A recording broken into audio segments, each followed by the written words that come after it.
Welcome to Gay Men Going Deeper, a podcast by the Gay Men's Brotherhood that showcases raw and real conversations about personal development, mental health, and sexuality from an unapologetically gay perspective. I am your host, Matt Lansadell, and joining me today is Reno Johnston. And today we are talking about navigating depression, finding a way through the dark times. And we're going to be exploring questions like, what is depression? What is your relationship to depression? How have you dealt with your depression? And what advice do you have for someone who is dealing with depression? So it's going to be a bit of a heavier episode today. We're going to be kind of unpacking a topic that isn't often talked about. It's kind of like our episode on suicide. Depression is often one of those things that people avoid talking about, which is why we're talking about it today. It's important to bring voice to a more heavier topic because a lot of us do struggle with depression. And what we want you to get out of today's episode as the listener viewer is to know that you're not alone. You are not alone if you are somebody that struggles with depression. And we want to bring voice to maybe what you're experiencing and hopefully share some tips and strategies that have helped us and that ways that you can support yourself. Receive support from people, but also support yourself. So that's our hope for today's episode. If you're new here, please subscribe to the channel on YouTube. And if you're listening on your favorite podcast platform, please subscribe. Leave us a review, which helps us get into the ears of the people who need us. All right. So just off the top, I'm going to say, like, this isn't a clinical overview. I'm not a psychiatrist. I'm not going to be giving a breakdown of what depression is, all of the diagnostics, that sort of stuff. I'm going to give you kind of a loose definition of depression, and I'll direct you in a direction if you want more information about the diagnostics and more of the clinical side of depression. But what is depression? I use the World Health Organization as a reference. So everything that I'm going to be sharing with you guys today comes from the World Health Organization. Depressive disorder, also known as depression, is a common mental disorder. It involves a depressed mood or loss of pleasure of interest in activities for long periods of time. Some of the symptoms and patterns of depression, a person might experience depressed mood. So that might look like feeling sad, irritable, or empty. They may feel a loss of pleasure or interest in activities. It is different from regular mood fluctuations. They may last most every day, nearly every day, or for at least 2 weeks. Okay, so that kind of gives a breakdown. Some of the symptoms are going to look like poor concentration, feelings of excessive guilt or low self-worth, hopelessness about the future, thoughts about dying or suicide, disrupted sleep, changes in appetite or weight, and feeling very tired or low energy. Some facts from the World Health Organization. Depression is a common mental disorder. Globally, an estimated 5% of adults suffer from depression. More women are affected by depression than men. And I have a feeling it's because more women are more likely to seek help. That's my prediction about that. And depression can lead to suicide. And there is an effective treatment for mild, moderate, and even severe depression. If you want to find out more, like there's I believe 7 clinical types of depression. So you can look at the DSM-5. So if you can even just Google types of depression DSM-5, and you'll get the breakdown. Things like major depressive disorder, persistent depressive disorder, dysthymia, bereavement, these sorts of things. It'll give you kind of a key understanding. In my training, as a counselor, I learned about like looking at depression through the biopsychosocial social spiritual model. So the biology of depression could look like genetics. So having a biological predisposition to depression, it runs in the family. It's an inherited trait. That's one way of looking at depression. The psychology of depression could look like you could have nature and nurture, right? Our psychology can be affected by our genetics, but it can also be affected by our environment, right? So it's how we are relating to ourselves. That's going to be a big indicator. So somebody with low self-esteem, low self-worth, maybe shame, toxic shame, trauma, the psychology is really going to be impacting how we feel about ourselves, which could lead to depression. The social piece is, just one example could be, how are you spending your time? Who are you engaging with? Are you drinking alcohol and doing drugs and partying? And is that the cause of depression for you, right? Um, and then the last one, spiritual, being, do you have purpose and meaning in your life, or is your life feeling empty?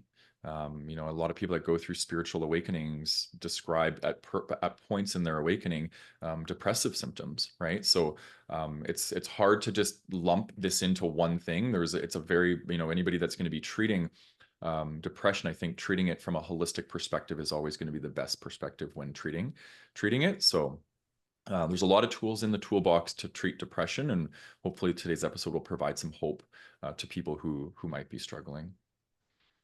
And you might be listening, and you might be thinking like, well, I feel sad sometimes. Like, is that depression? And um, again, I'm not diagnosing people, but I would say sadness and depression are different in the sense that depression is going to have a higher intensity, frequency, and duration.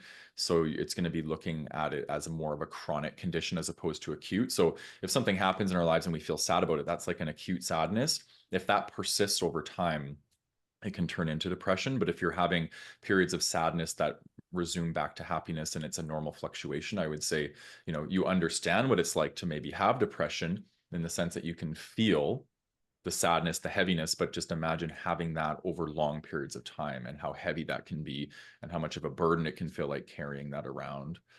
So yes, we all feel sad, but we don't all necessarily feel depressed. Okay, and then one last thing, because I do a lot of psycho-spiritual work. I would say I play in both. I play with psychology, but I also play with spirituality. And I think you're going to appreciate this, Reno, because I know you dabble in the same space. So just a couple weeks ago, I got introduced to Jeff Foster. I'm not sure if you know Mm-hmm. Jeff, Yeah, but I I do. didn't know anything about him. So I was Yeah. listening to a reel from Jim Carrey, and he was talking about Jeff Foster and how he describes depression as like depressed as needing deep rest. People who are depressed need deep rest. And so I'm just going to read the quote. I found it online, and it's basically the term deep rest is often associated with Jeff Foster, who speaks about it as a play on the word depressed. According to Foster, when we feel depressed, it's actually our body's way of signaling that it needs deep rest from the roles, identities, and expectations we carry in life. He suggests that depression can be an invitation to rest deeply into the present moment, to let go of the mental struggles, and to reconnect with our true essence. Jim Carrey has also touched on similar ideas, especially when he discusses shedding the ego and finding peace beyond the identity we create for ourselves. He once referred to Jeff Foster's teachings when talking about deep rest as a deeper form of healing, when we let go of the heavy burden of trying to be someone or something we authentically aren't.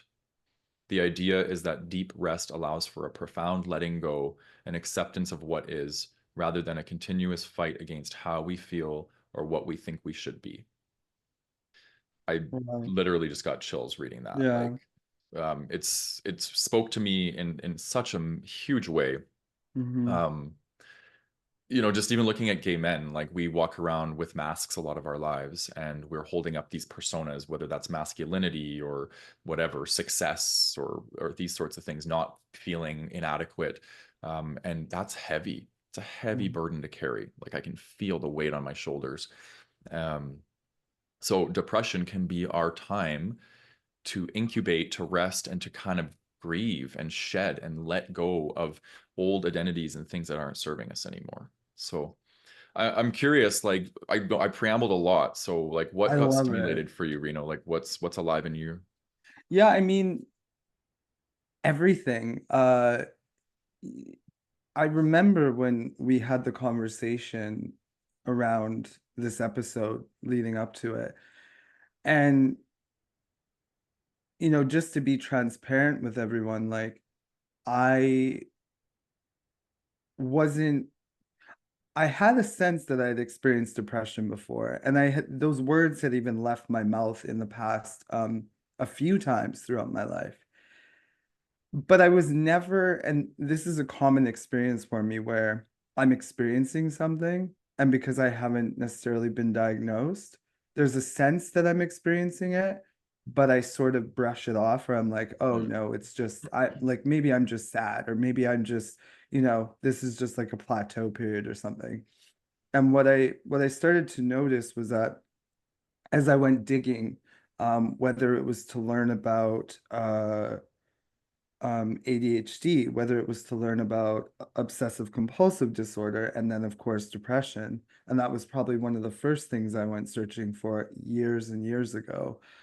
Um, as I started reading some of the symptoms and the diagnoses, like very quickly, I started to see, oh, maybe these things are affecting me.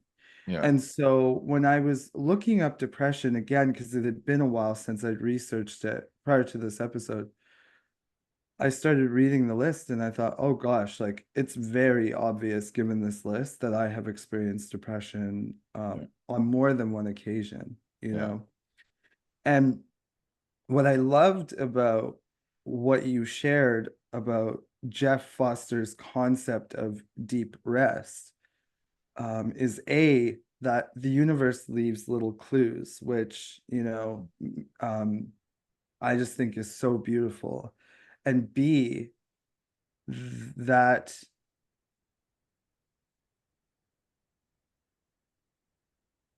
I don't know, something inside of me kind of intuitively understood before I understood depression that for me,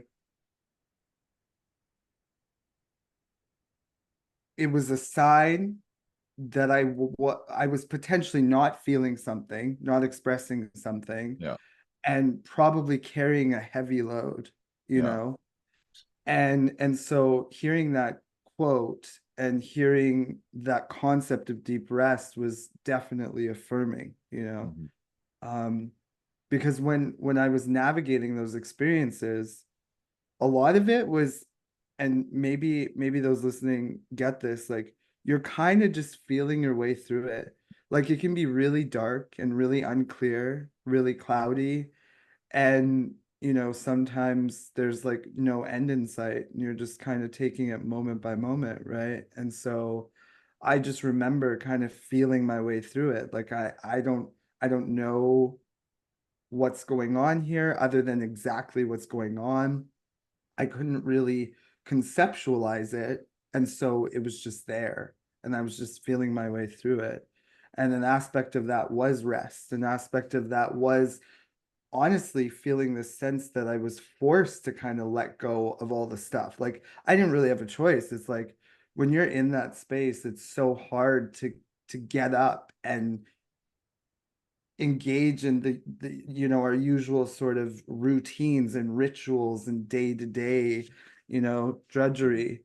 Um and at some point you're just like, no. Mm. At some point it's just like I can't, I physically cannot, Yeah. right? Yeah. um and so deep rest begins, Hmm. right? Yeah. Yeah. I'm Yeah. hearing from you that one of the things that was showing up for you was just this, um, like low energy, fatigue, um, and not being able to kind of keep up with things that were happening in your world. And that was a sign for you that you were, struggling with some depression. Yeah, life in my body literally said like, put it down, put it all down. um Pause on all of it. And of course, my mind goes into a frenzy.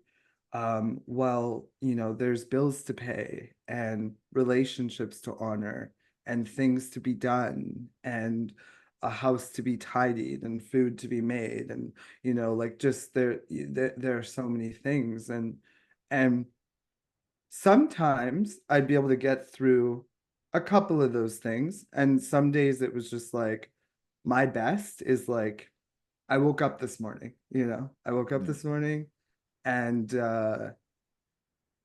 like maybe I just hung out in the bed and did something that was slightly pleasurable, if not just calming, regulating, like Yeah. what's the word? Like nurturing. Yeah. Yeah. Yeah. I Yeah. remember being depressed as a child, and I probably started dissociating when I was, I don't know, maybe 10, something like that. Which for those of you who don't know, like dissociation is basically like leaving your body and just becoming very cerebral, not feeling your emotions, intellectualizing, those sorts of things. So you have a strong relationship with your mind, but you kind of sever the relationship with your body, which is where we feel the heaviness of depression and sadness. And so I didn't really realize that I had depression most of my life, believe it or not, because I was frozen. Like dissociation puts us into a freeze state. It's a trauma response of freezing. And when we're in this freeze state, we're kind of numb. We don't really feel. And it's just like, you're not up, you're not down, you're kind of just this. And if you stay at that place for so long of just being, kind of neutral, it just becomes your life. You don't realize that you have dips or these sorts of things. And I think that was what was going on. And in the last few years, I've really done a lot of deep work to somatically reconnect myself. Wow. And I met my depression in a really big way. I've been fighting depression now for the last 2 years, like really bad. Like I had to get medicated and stuff like that. It's been tough and having lots of suicidality, which nothing I would act on, Hmm. but just like it's almost feels like a fantasy. Like things feel so heavy and so burdensome that it's like that's an option if I need it, right? Yeah. And just fantasizing about it being an option is enough for me, at that point. Yeah. Um, and I realized that like for me, I was burnt the fuck out, just burnt out. I was carrying so much. I've got bad neck issues, have had neck issues most of my life. And if you think about like, carrying a lot of weight of the world on your shoulders, even as a kid, I was carrying a lot of weight. And the neck gets compressed, the spine gets compressed, and I've had spinal issues, right? And it's very much an energetics, like a spiritual way of looking at my depression is like I've been carrying way too much. And Mm. when I heard this quote um, from Jeff Foster, that's what my nervous system did. It just went, oh my Mm. gosh, this all makes sense. Like I was being submitted into a depression for a reason because like the universe was saying, dude, you can't go on like this anymore. Like you are running on fumes. You have been for probably a greater part of a decade. And so I've needed the last 2 years. It's almost going on 2.5 years now that I've been feeling like this. And I've needed that time. My nervous system's been resetting itself. I've been learning how to nap. I've been learning how to feel my emotions, which if you would have asked me like even Mm. 5 years ago, do you feel your emotions? I would have been like, oh, I'm a pro. I'm so emotionally intelligent. But no, I was bypassing, I was intellectualizing, I was doing all the things where I was so controlled in with my emotions that I thought I was actually controlled in my emotions, but I wasn't. I thought I was actually just repressing and dissociating and using trauma responses to deal with my emotions, which was like, whoa, like a massive um like it was very humbling for me to have this realization. um I have a question, yeah, maybe a couple even. yeah. Do you like in hindsight? So what I'm curious about is, do you remember the moment, like, 2 years ago, you say approximately, Mhm. that you recognized that you were experiencing depression? And from where you are now, kind of looking back, could you feel it or see it coming, or like now can you sort of notice like, oh, it would have started creeping in here, and then it was very sort of clear that that's what was happening here? Yeah, Or yeah. I started to get just, and this was when I was living in Vancouver, right? That's when Hmm. it started, but it wasn't really depression at that point. My nervous system was chaotic. Got And it. then once that's settled, it was almost like the dust got kicked up. And then when that settled, I started to recognize like just like zero libido. I had zero sex drive. I was having a hard time being still. And then when I would be still, I would be so tired. And I think I Mm. kept going because I was afraid that if I got too still, I would not get back up. Like that's what I felt like. And I'm like, I've got a lot of responsibility on my plate. I'm leading two communities. I've got this podcast that I got to show up for. I've got clients I have to show up for and all these things. So I wouldn't let myself slow down because I felt Mm. like I needed to keep going. So that those were all signs for me, right? I took 2 weeks holidays and then I couldn't get back. going. Like I would go into rest mode and then I like would be like almost like incapacitated trying to come back to work because I was like my body just needed major rest. So I've taken like 2 6-week leaves in the last year, um, to like reset my nervous system, and I feel like I could take a year sabbatical truly and just like let everything reset and resettle. And but at this point right now in my life that's not possible. So Yeah. yeah. Okay, I want to ask you another question. Sure. How would I phrase this? Like, do you, so you have built, co-created, uh, communities, a business, and this life centered around community, and it requires a, I would say, probably a significant amount of attention and nurturing, etc., right? And work. Yeah. I'm wondering, I guess, like,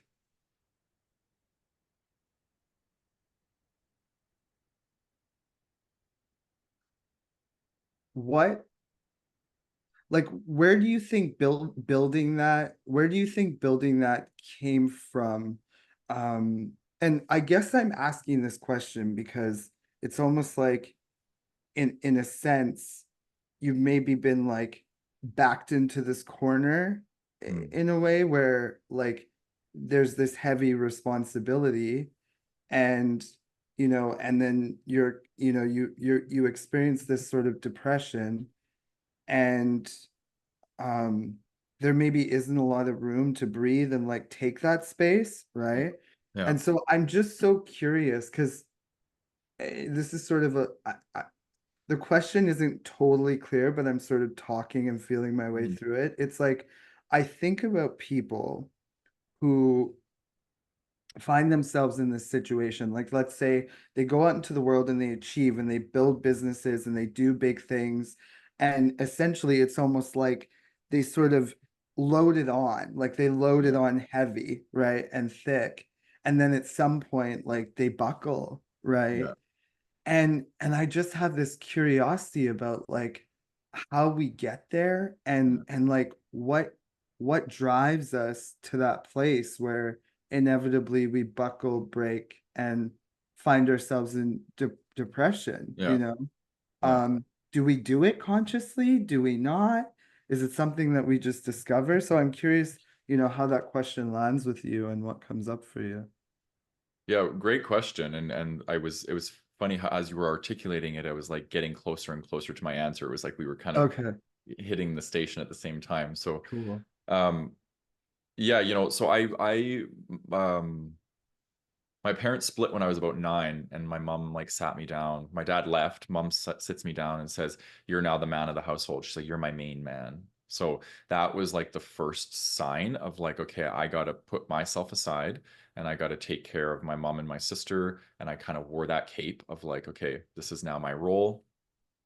Um, and I have a very strong sense of service and contribution and like duty. And I would say 75% of it is altruistic and healthy. 25% of it is codependent and shadowy. And it's around like I'm only valuable when I'm providing for somebody, right? Because that's what I learned in my childhood. I was very codependent with my mother. And so that's a big piece of it for me. And then throw in gay shame, gay inadequacy. And it's like you have to be the best of the best. You have to have significance. Right? So it's overcompensation. And I think those are the two things that were driving me to be overachieving, to be busy, constantly busy, taking on things. And I was a yes man most of my career. It's like, oh yeah, you need to get in to see me in my schedule, sure. And I would see 7 clients a day, which is like crazy as a therapist. Like that's way too many clients to be seeing in a day, in my opinion. And so yeah, I think that's probably how I would answer it for myself. What about in your case? Yeah, and also thank you so much for, like, yeah, for sharing all of that. It's obviously I found a way to articulate the question correctly, because your answer, it's like it makes so much sense, and I'm I'm guessing that um a lot of people can relate to that. You and I, there are so many parallels between us. I was listening to you speak and I was like, yep, yep, yep. I was the oldest of four. And I remember, there was this feeling uh, that I was kind of the man of the house. And then that became even more clear and explicit when my parents separated when I think I was about 10 years old. Yeah. And then we moved to a small rural town.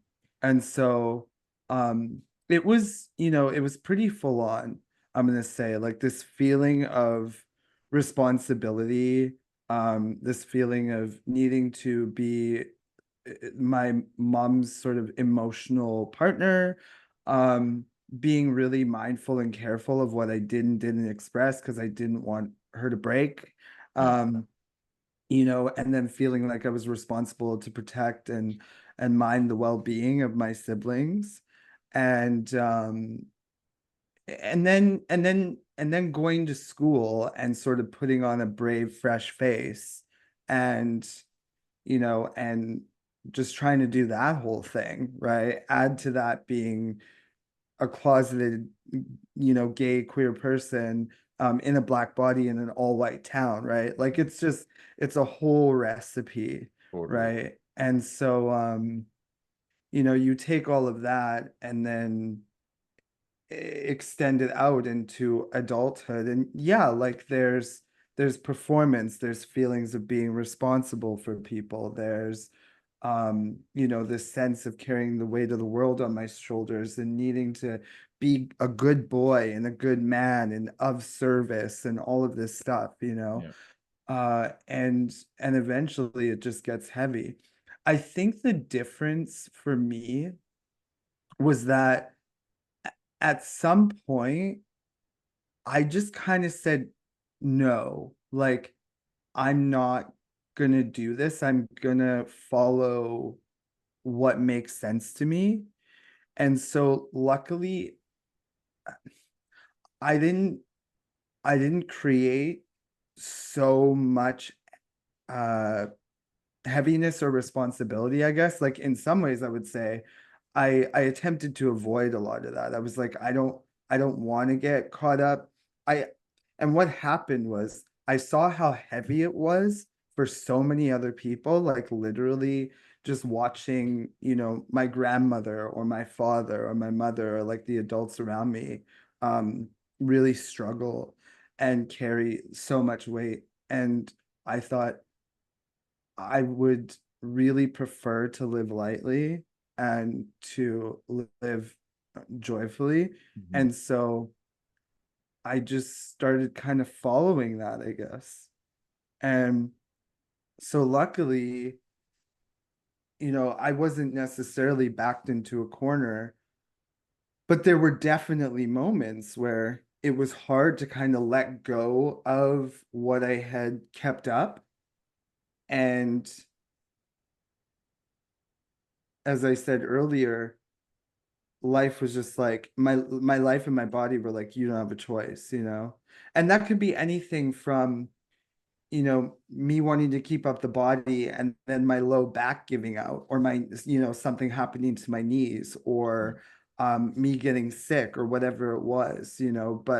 But my life and my body always, you talked about tension in the neck, same thing, in the shoulders, same thing. It was like Yeah. my body and my life will always tell me at some point, like, nah, this Totally. isn't working. And it is a really scary thing at times when you when I would meet that point, because yeah, as I said, things to do. It's like, oh well, if I don't keep pushing, you know my body isn't going to look a particular way, or people aren't going to like me, or people aren't going to love me, or I'm not going to be able to pay the bills, or I'm not going to be able to keep up all of this stuff, right? And it can be a really scary thing to confront that and to begin to let it all go, and to begin to reimagine and allow like a new life to take shape, Hmm. a new life and a new way of being in the world to take shape. Yeah, it's difficult. Mm-hmm. Something I I appreciate about you, and I always have, and I've noticed this about you, is you're more in your flow, Mm-hmm. and you're really connected to your body.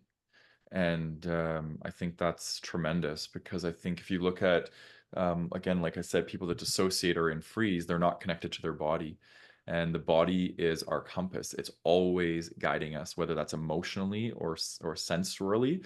We're always being guided by the body. So having a relationship with your body, and then like I get a sense that you like now know your capacities and you like really honor that and you don't take on too much.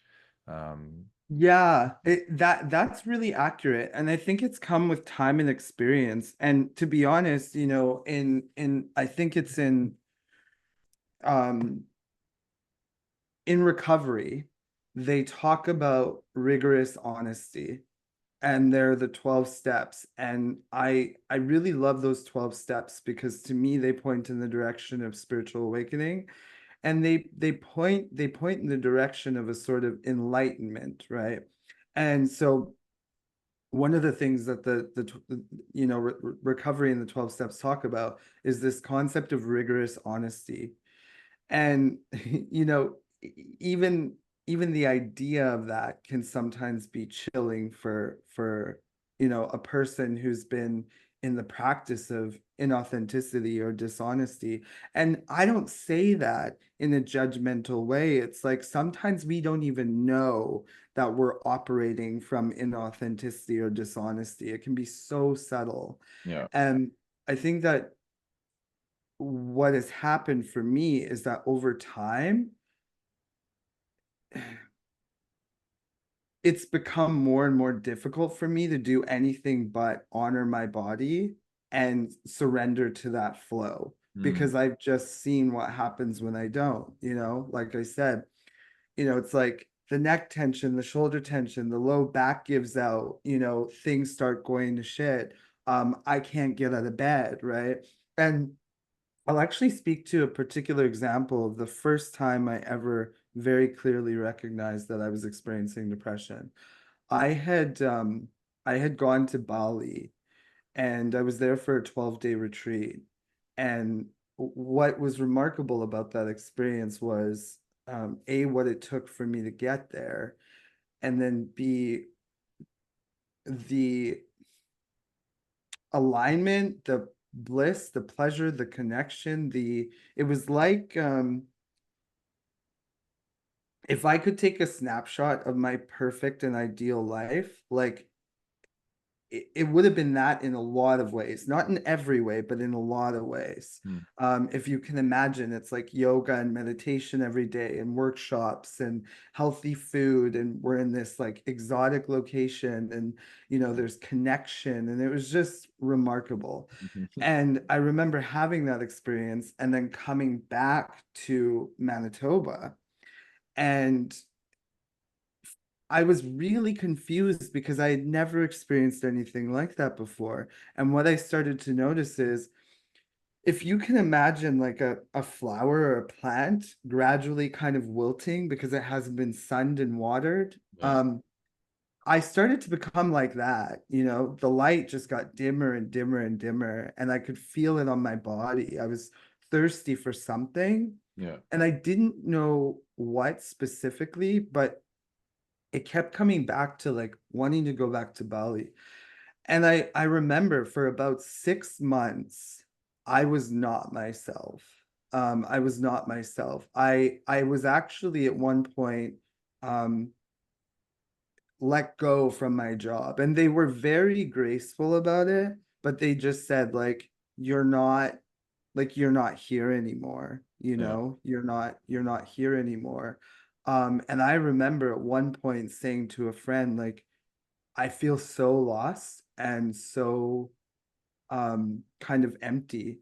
And what I said to her specifically was like, will I ever get my happy back? Like, will I ever feel happy again? you know because it just seemed like that was gone, you Yeah. know? Um, and yeah, it was hard to get through the day. It was hard to get up. It was hard to engage with life. And I guess I attribute that to experiencing quite a high and Mhm. then sort of coming down and coming back, but then also just feeling this sense of, okay, once you've experienced your sort of ideal life in a snapshot and then it's no longer, it's like, where do you go from there, you Yeah. know? So I struggled for a while, like months. And then, I went back. And to be honest, there's another piece to this story that I think is really important, and it's that I allowed myself to have the experience I was having, and I had people around me who were supportive, and I was able to rest during that period. And I also moved in the direction of just like little things that were pleasurable, that were joyful or nourishing or nurturing. And that was really helpful. I almost look at those things as breadcrumbs, Hmm. sort of in the direction of that experience I was wanting to have and in the direction of some of the things that were maybe more aligned. Um, yeah. When I did finally go back, uh, again, another remarkable experience, challenging but remarkable. But there's something here that I think I really want to point to. And that is this piece around listening to your body and flow. Because I think that really guided me through that dark period Hmm. multiple times because I would later experience depression again um, on a few other occasions. And those two things saved me every time. Hmm. Yeah, listening and paying attention to my body Yeah. and the courage to surrender to the flow. And I'm really trying to put it in like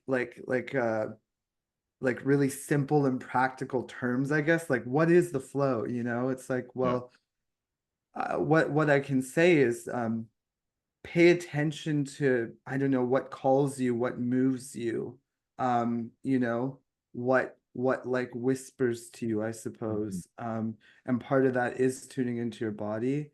And then, if you have the will and the capacity and the courage, like move in the direction of that really helped me every Yeah. time. Yeah. Yeah.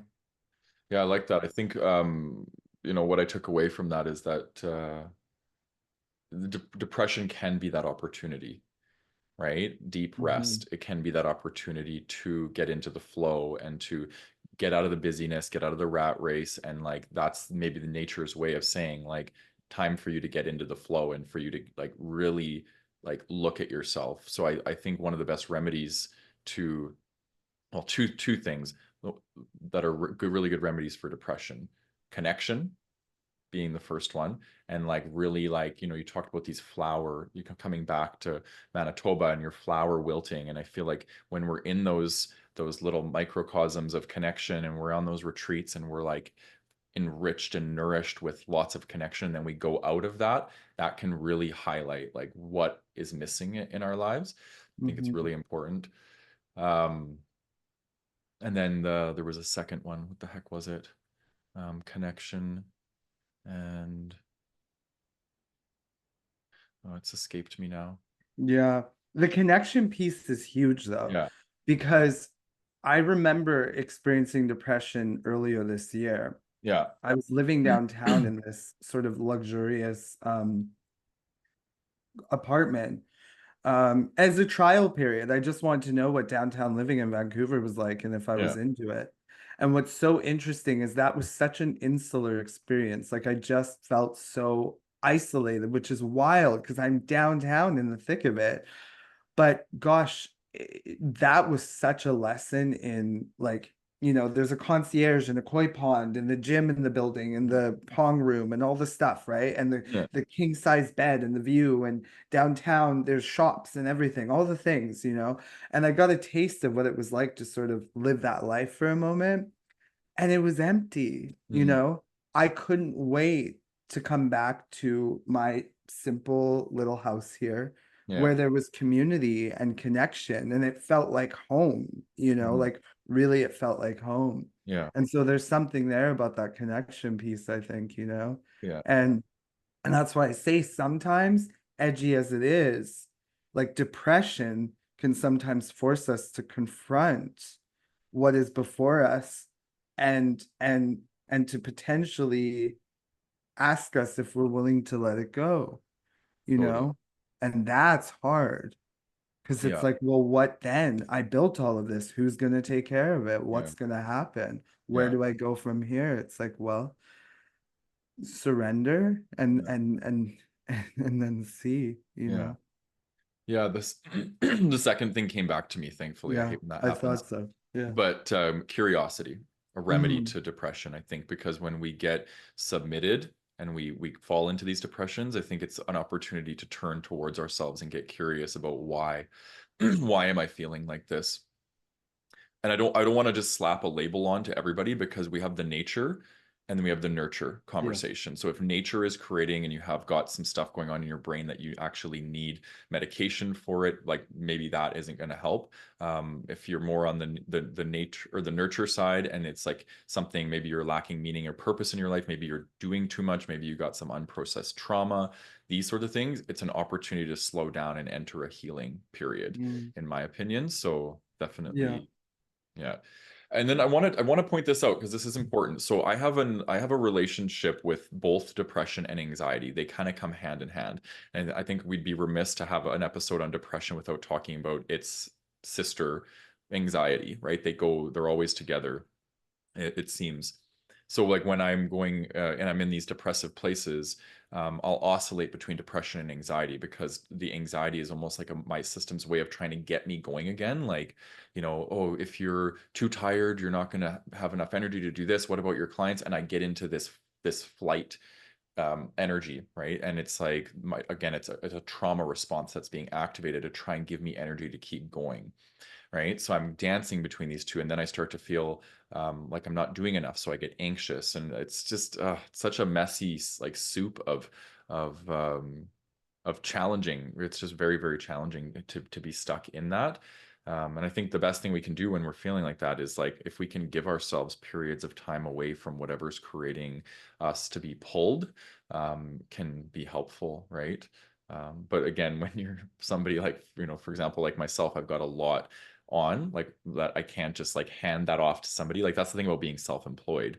You can't Yeah. just take a stress leave from work for however long. Like I took 6 weeks and that's like you don't get income.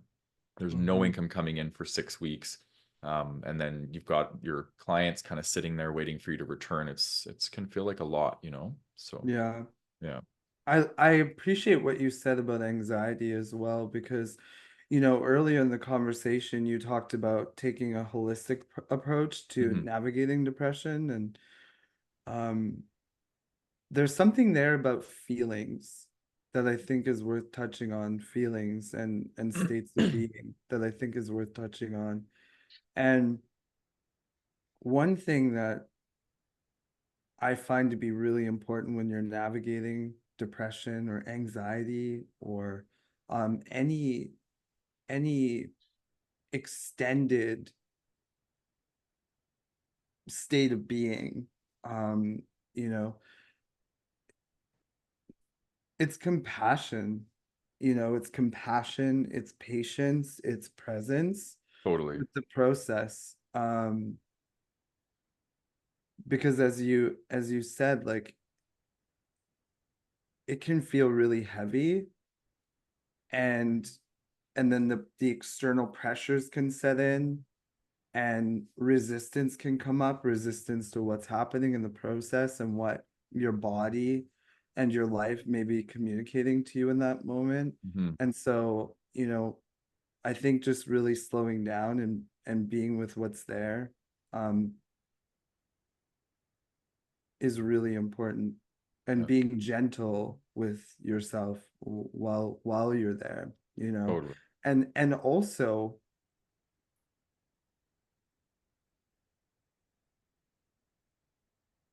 every person is different, and how we navigate and experience and cope with depression is going to be different. And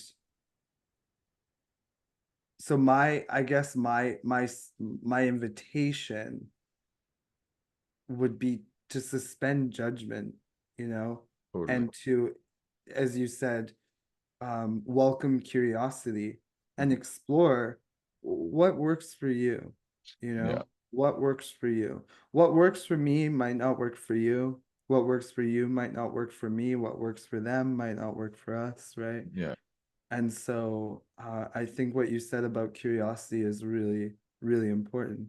Begin yeah, to explore and notice, what does work for you and what doesn't. And that exactly. may be medication and it may not. It may be, a change of scenery and it may not. It Yeah, may be a complete overhaul of your life. And yeah, it may be just some minor tweaks. yeah. Yeah. Yeah. Yeah. And I guess we're moving on to question two. How have you dealt with your depression? I think, Right. yeah, medication. So I've had to take medication twice in my life.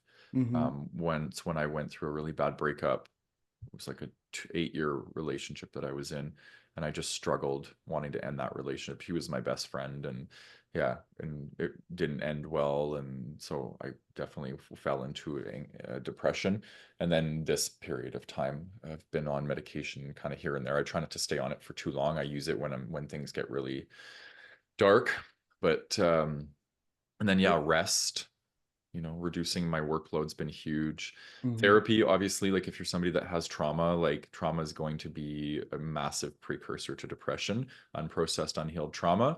So getting into doing maybe some EMDR or some internal family systems work, or what are other good modalities? Somatic experiencing, somatic therapies, things like that. So you can start to process some of the stuff that's stuck in the body.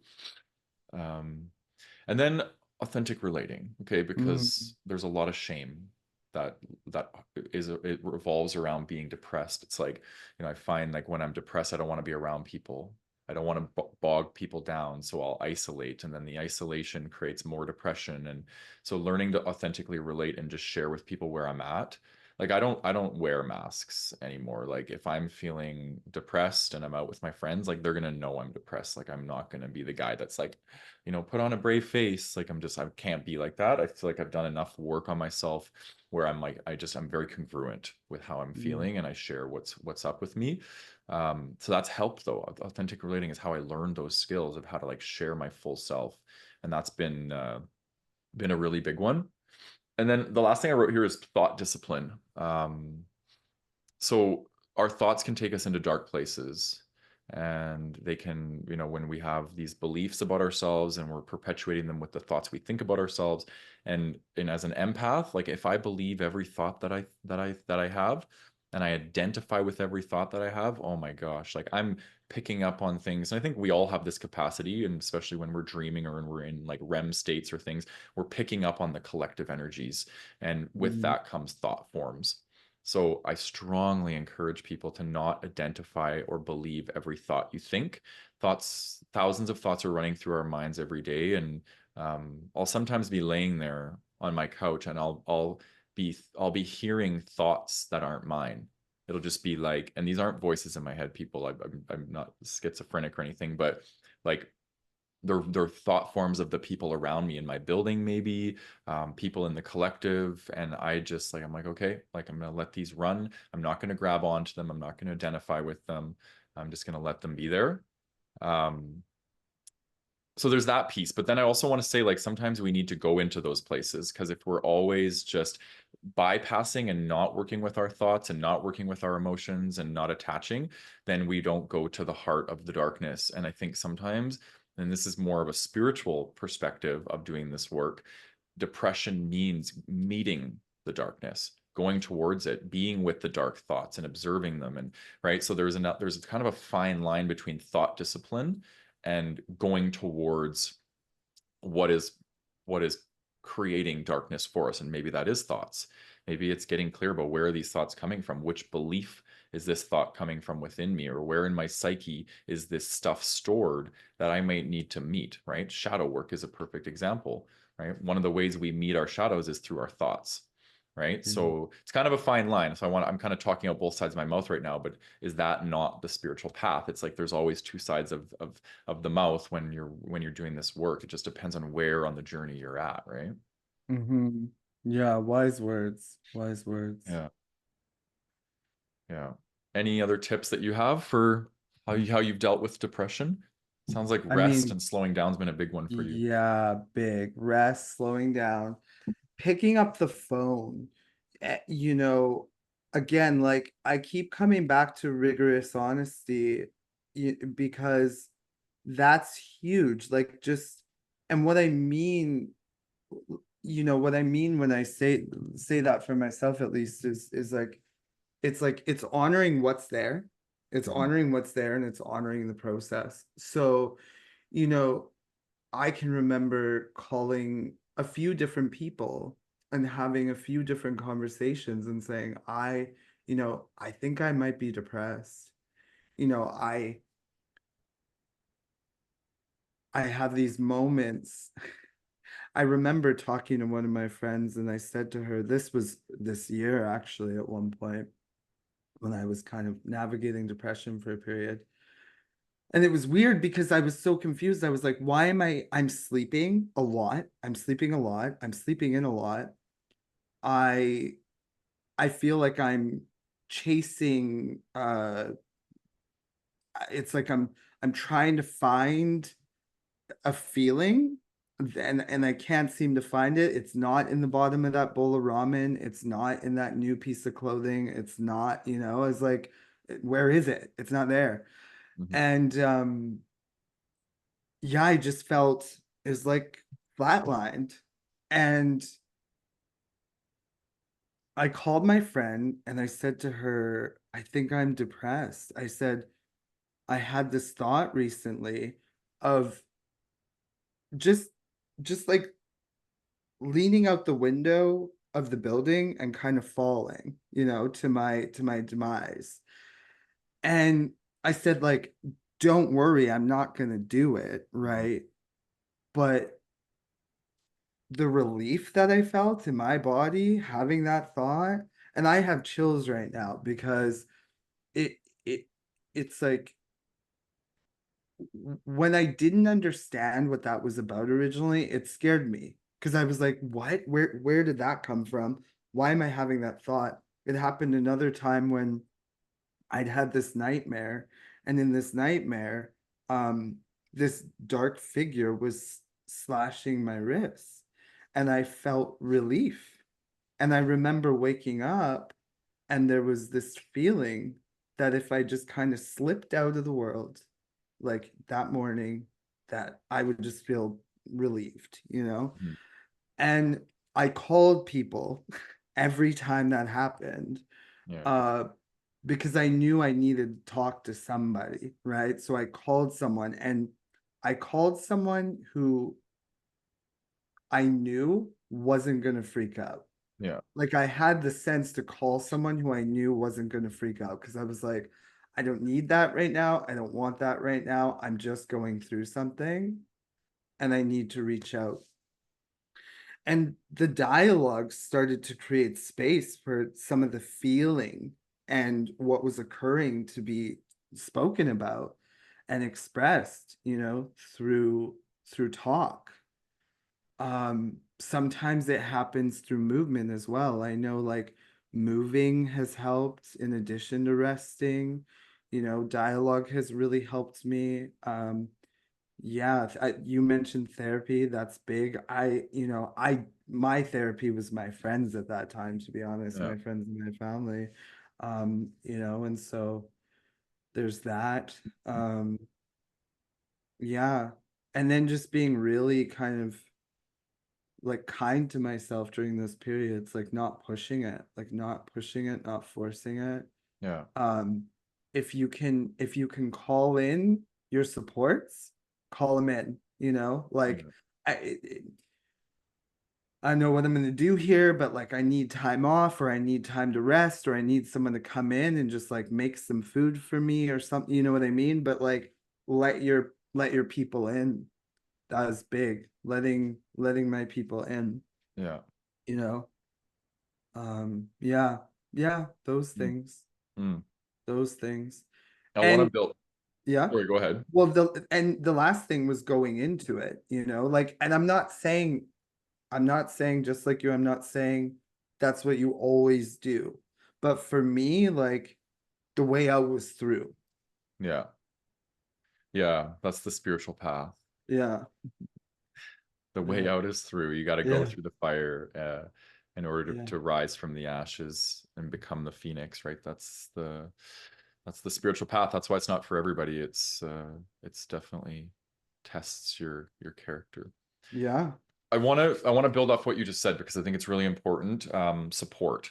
It's the number one protective factor in my opinion for anything, for suicide, for addiction, for depression, most mental health. Like connection is the cure, if we want to use that, and I use air quotes when I say cure, because sometimes there isn't a cure. Sometimes it's just developing resilience.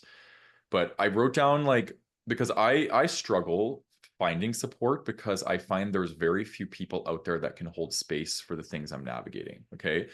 That's my issue. I have a hard time finding people that can hold space. Even therapists I've had, like, I'm like, you're a trained therapist? Like, really? Like, I'm like, come on, like, you got to be able to. So for me, I've been to some really deep, deep, dark places.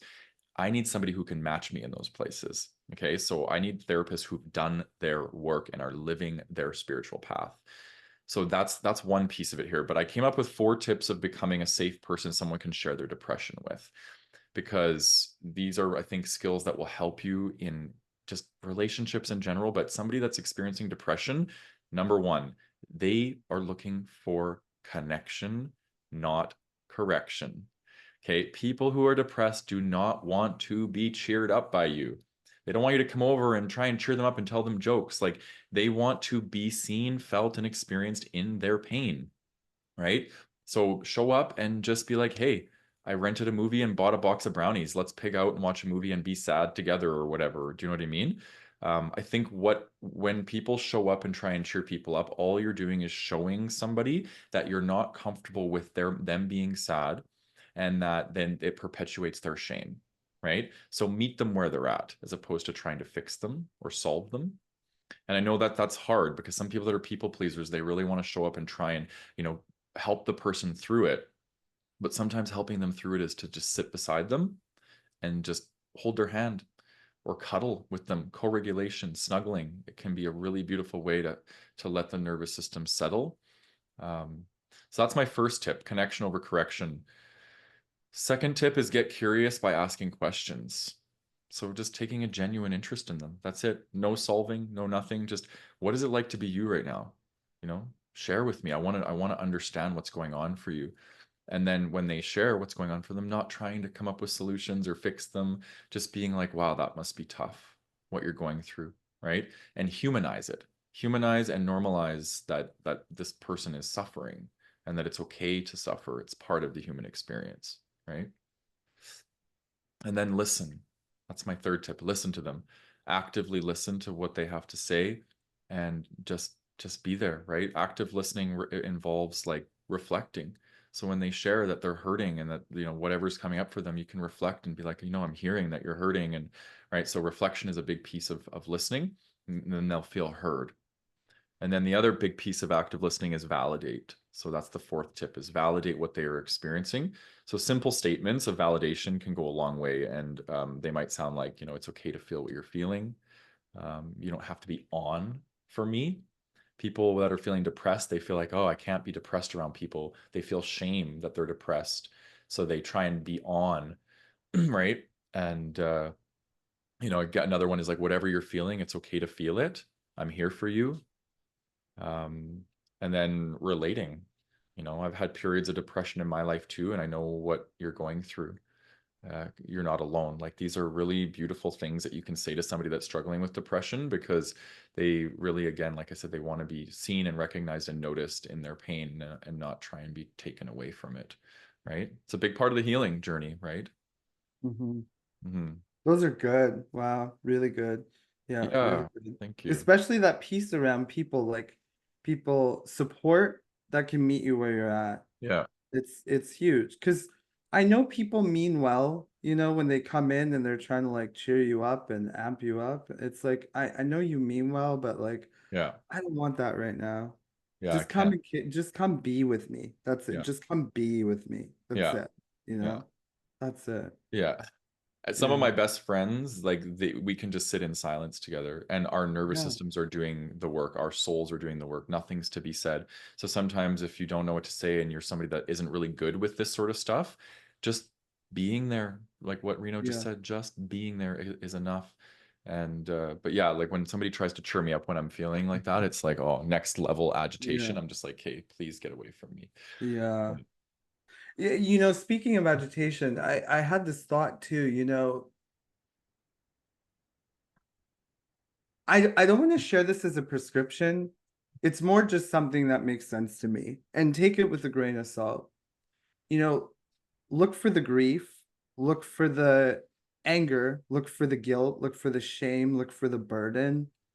My experience is that somewhere in those places, like you're probably going to begin to find and uncover, again, curiosity, mhm, what's like what's what's weighing you down, what is behind that depression. mhm, I think it's often connected in some ways. Yes, there's the I want to emphasize there's the piece I think you talked about, nature, right? Like there's the piece where some of us come in with predispositions, right? yeah, And we require medication and we require, different kinds of support. And then I think there's a piece where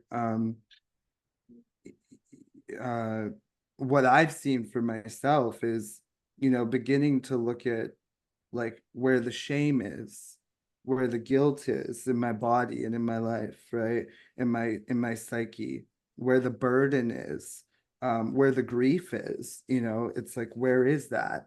And as we said earlier, like for me, going into that and beginning to explore that and start to like, dig some of that up and release some of that, game changer, game changer, you yeah, know? And I would say like some of it I've done alone and a lot of it I've done with support. So mhm, you got to find your unique rhythm and flavor for navigating this stuff. yeah, But I think, like you said, support is huge as you're going through this. yeah, And I I, I don't know. th- there's light at the end of the tunnel is what I want to say. mhm, Like I'm treading lightly there because I know it doesn't always feel that way for everyone. And I think if someone said that to me when I was in the thick of it, I'd just be like, whatever, or like, fuck off. yeah, So if that's you right now, I hear you and I totally get it. Um, and also like I guess I just want to share a message of optimism because that's who I am. Yeah. yeah. Yeah. Yeah, I appreciate that about you. Mhm. All right, we got to start landing the plane here. So I want to just Mhm. I want to call on the audience. I want you, if you're listening on YouTube, I want you to drop in the comments, like, what's your relationship to depression? What do you do to get out of ruts or deal with depression? Let's normalize this conversation. It's an important one, in my opinion. So drop the comments down there, and let us know. And if you want to continue this conversation, you're enjoying this conversation, you want your voice to be heard, please come and join us. Um, on the last Thursday of every month, we have our sharing circles, which is larger groups share and we stay in one big pod. And then we also have our connection circles, which is pods of 3. 3 to 4, and you can share more intimately. And these would be a great opportunity for you to come and share about your experiences with depression. And if you don't have depression or never dealt with it, maybe it's an opportunity for you to come and support and learn from people that have struggled with this, because people that are struggling with this need support, right? We need people to understand where we're coming from. So if this sounds like something you'd be interested in, you can go to gaymensbrotherhood.com, check out our events section to RSVP. If you don't have Facebook, you can get on our email list and we'll email you the Zoom links for those. And yeah, any closing comments before we fully land the plane here, Reno? No, not really. Just yeah, just if you're listening and you or someone you know is currently navigating depression, know that, you are loved, and you are not alone. It may feel like that, and that may be your current experience, but we're out there, as we've shared. Like, you've been through it, I've been through it, and there are a lot of people I know who have and who are navigating it as well. So you aren't alone, you know. Yeah. Yeah. Yeah, I want to piggyback on that too, because I know there's a lot of people in our community that are like therapists and coaches and counselors and light workers. And we can sometimes carry around this belief that we shouldn't be struggling, that we should have it all figured out. And that's why I'm very vocal about my mental health, is because, I've got all the tools in my toolbox, but life is life. Like, when you're in this realm and you're doing this work, like, we are teaching people life. Life is so vast, it's so big. And so give yourself space to have your own mental health stuff and your own stuff coming up, and let's like normalize that too, because I know so many therapists. I actually have a lot of therapists in my caseload that I work with, and they're all struggling too, but we have to put on this face that we're not, and it just creates like toxicity and shame around it. So it actually makes us human, and a lot of this work is human hearts coming together, right? So yeah. And yeah, Thank thank you, you. Reno, for coming and sharing your story. Yeah, I really appreciated your vulnerability today, and meeting me where I'm at. I felt like you were able to meet me, so it's really beautiful. Yeah, Thank you. yeah. And to our listener viewer, as always, thank you for coming on this journey with us, letting us impact your life, and spending an hour with us each week. We love you and appreciate you. And just remembering that this podcast and YouTube channel are listener and viewer supported. So if you do enjoy what we're creating, you can make a donation to the community. The link will be in the show notes if you feel inspired to contribute to the community. And you can also subscribe to early access option on Apple. This gives you ad-free early access to episodes. All your support helps us continue making content for you and supporting our community, and we thank you in advance. And yes, we hope to see you at one of our events. We got lots of events. Come into if you're not with us yet, come into the Gay Men's Brotherhood on Facebook events tab. All the events are listed there. If you're not on Facebook, you can go to our website, gaymensbrotherhood.com, go to the event section, and you can get a sense of what we're offering as far as bringing people together so we can heal together and grow together. All right. Much love, everybody.